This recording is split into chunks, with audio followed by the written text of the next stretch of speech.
Iran Israel সংঘাতে উত্তপ্ত মধ্যপ্রাচ্য।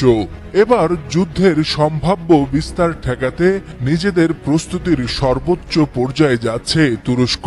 সীমান্তে বাড়ানো হয়েছে নজরদারি, আকাশে চক্কর দিচ্ছে যুদ্ধ বিমান।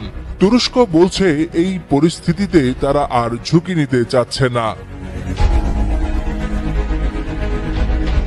ইরান ইসরায়েলের চলমান সংঘাতে নতুন মাত্রা যোগ করল তুরস্ক।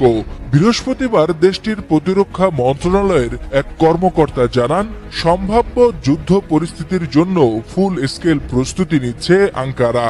ইরান তুরস্ক সীমান্ত জুড়ে বাড়ানো হয়েছে কঠোর নিরাপত্তা ও নজরদারি। ব্রিটিশ বার্তা সংস্থা রয়টার্স জানায়, দেশের নিজস্ব রাডার ও ক্ষেপণাস্ত্র প্রতিরক্ষা ব্যবস্থা দিয়ে বহু স্তর বিশিষ্ট নিরাপত্তা বলয় গড়ে তুলেছে তুরস্ক। এরই মধ্যে কুইক রিঅ্যাকশন অ্যালার্ট ফোর্সের যুদ্ধ বিমান আকাশে টহল শুরু করেছে।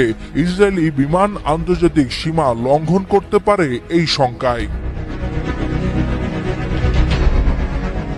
এমন পরিস্থিতিতে ইসরায়েলকে রাষ্ট্রীয় সন্ত্রাসবাদী আখ্যা দিয়েছেন প্রেসিডেন্ট এরদোগান। বলেছেন, ইরানের আত্মরক্ষা পুরোপুরি বৈধ।